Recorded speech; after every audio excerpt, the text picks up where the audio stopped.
Ever feel like you're juggling a million things at once? Like spinning plates. Too many to keep track of. Exactly. That's what we're diving into today, getting some of those plates out of the air. And into some capable hands. Right. We're talking delegation. Delegation strategies. Yes. And our source material today is pretty interesting. Very intriguing. It is. We've got excerpts from Ephraim Nugaby. Who brings a really interesting perspective. Yeah. And he's an experienced audit senior manager. And a published author. Yes, a double threat. So that's going to be interesting to hear what he has to say. Yeah, that combination definitely piqued my interest. Mine too. Think of this as a masterclass in delegation. Distilled from someone who clearly knows. Yeah, from someone who really knows how to assess and manage risk. Which, let's be honest, is a big part of delegation. Huge EE. So whether you're leading a team or running your own business. Or even just trying to get a handle on your own to-do list. Yeah, your personal life. We're going to unpack. Unpack and give you some takeaways that you can actually put into practice. Actionable. Yes. And one that really jumped out at me was his emphasis on clarity. Oh, yeah. Right off the bat, he says to carefully assess what tasks can and should be delegated. Should being the key word. I think so, too. You know, I struggle with that.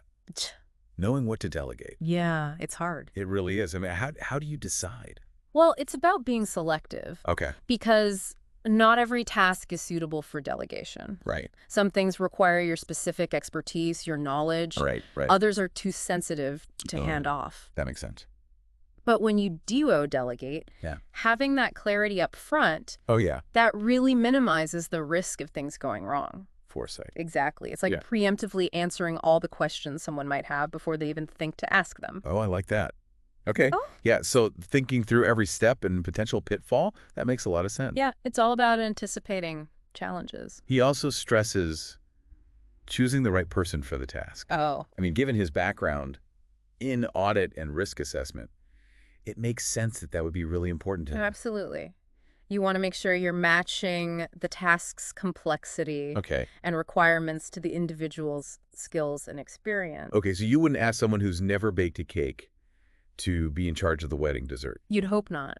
Okay, well, I would because I would take on that challenge. But I get what you're saying. I think so. Yeah, the point is The point is you want to look at their capabilities, their reliability, their availability. Those all make sense. And then comes the crucial part. Which is? Communicating your expectations clearly. Okay. And it's not just about what needs to be done, but how it needs to be done. Exactly. And by when. Because even with the best of intentions, things can really fall apart without that clear communication up front. Totally.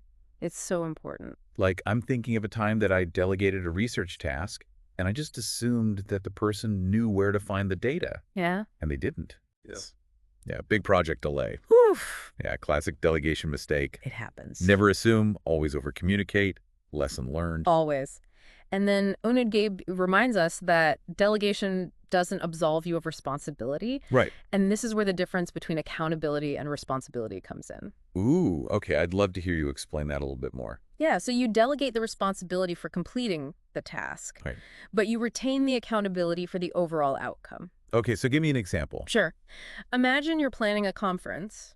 Okay. And you delegate the catering to someone. Right. They're responsible for like finding the caterer, creating the menu, making sure the food arrives on time. It's all on them. But ultimately, you're still accountable if the food is terrible. Or if there's not enough. Yeah, exactly. Oh, that's a much better analogy. Okay, that makes sense. Good. I'm glad. So how do we maintain oversight without micromanaging? Yeah. Because Unwigdead talks about timely reviews and periodic inspections.